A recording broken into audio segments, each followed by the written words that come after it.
Denmark में इस्लाम में पवित्र मानी जाने वाली कुरान जलाए जाने की घटना पर पाकिस्तान, तुर्की और रूस ने कड़ी आपत्ति दर्ज की है। पाकिस्तान के विदेश मंत्रालय ने एक बयान जारी कर कहा है कि कुछ दिन पहले इस्लामोफोब ने स्वीडन में पवित्र कुरान को जलाया था। डेनमार्क में उनके कुरान का अपमान करने की हरकत का पाकिस्तान कड़े शब्दों में विरोध करता है। ये बेहद मूर्खतापूर्ण और आक्रामक काम है। बार बार हो रहे इस घिनौने काम से दुनिया भर के मुसलमानों के मन में ये साफ कर दिया गया है कि धार्मिक नफरत फैलाने और हिंसा उकसाने के लिए अभिव्यक्ति की आज़ादी के अधिकार का दुरुपयोग किया जा रहा है।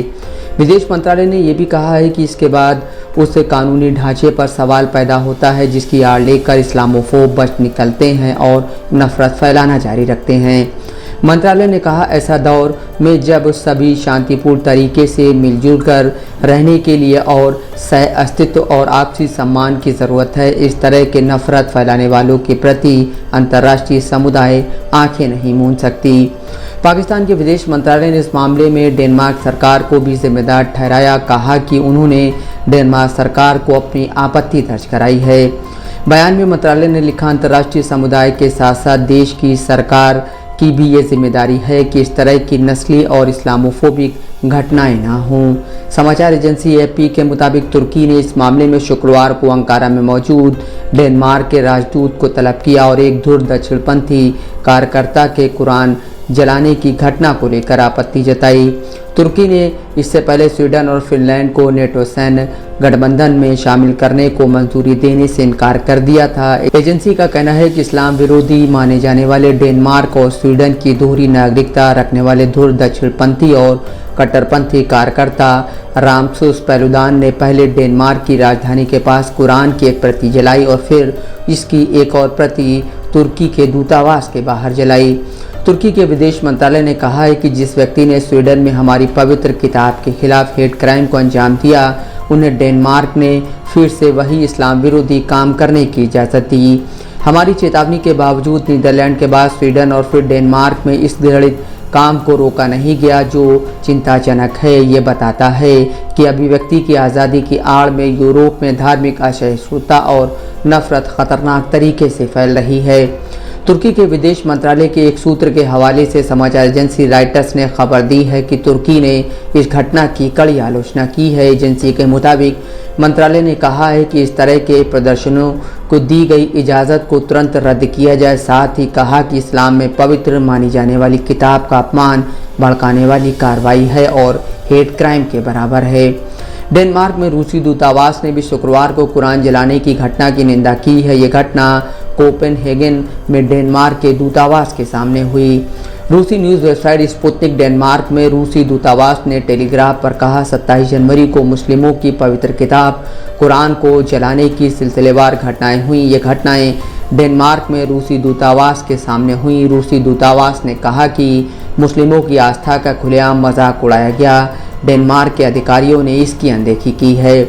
डेनमार्क के विदेश मंत्री लार्स लोक रामसुसन ने इस बात की पुष्टि की है कि उसके राजदूत को बुलाया गया था। उन्होंने कहा, डेनमार्क और तुर्की के बीच अच्छे संबंध है और इसमें कोई बदलाव नहीं होगा। पैलुदान ने शुक्रवार को कहा कि जब तक तुर्की स्वीडन और फिनलैंड को नेटो सदस्यता को मंजूरी नहीं देता, तब तक वो कुरान को लेकर हर सप्ताह प्रदर्शन करेंगे।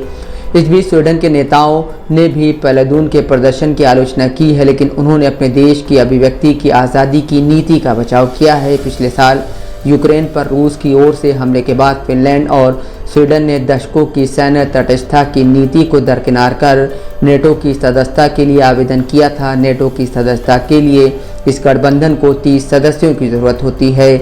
तुर्की और हंगरी ऐसे देश हैं जिन्होंने अभी इन दोनों की नेटो सदस्यता के आवेदन को मंजूरी नहीं दी है। इसके लिए उन्हें संसद की मंजूरी लेनी होगी। हंगरी अगले महीने इस मामले में संसद की मंजूरी लेगा। दरअसल स्वीडन और डेनमार्क की नेटो सदस्यता को तुर्की की ओर से मंजूरी न मिलने की वजह से दोनों देशों में नाराजगी बढ़ रही है।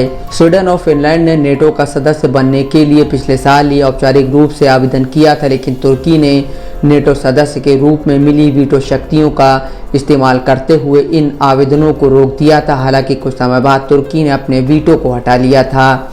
लेकिन तुर्की का कहना है कि स्वीडन पीकेके के कुर्दिश वर्कर्स पार्टी जैसे हथियारबंद कुर्द समूहों को समर्थन देना बंद करे। तुर्की ने यह भी कहा कि स्वीडन ने पीकेके के कुछ सदस्यों को अपने यहाँ जगह दी है, हालांकि स्वीडन इन आरोपों से इनकार करता रहा है। तुर्की चाहता है कि उसे कुछ राजनीतिक रियायतें दी जाएं, जिनमें राष्ट्रपति रेजेप तैयब एर्दोगान के आलोचकों और कुर्द नेता जिन्हें वो आतंकवादी कहता है को प्रत्यार्पित किया जाना शामिल है। तुर्की और स्वीडन के बीच विवाद पिछले कई महीनों से जारी है। इस विवाद की वजह से स्वीडन की राजधानी स्टॉकहोम में दक्षिणपंथी तत्व तुर्की के खिलाफ विरोध प्रदर्शन करते रहे हैं। इस दौरान अति दक्षिणपंथी नेता रामसुस पेलदुन के नेतृत्व में कुरान जलाए जाने से दो देशों के बीच विवाद ने अंतर्राष्ट्रीय स्वरूप हासिल कर लिया। इसके बाद एक सवाल खड़ा हुआ कि क्या इस घटना ने स्वीडन के नेटो सदस्य बनने की प्रक्रिया को और जटिल बना दिया है।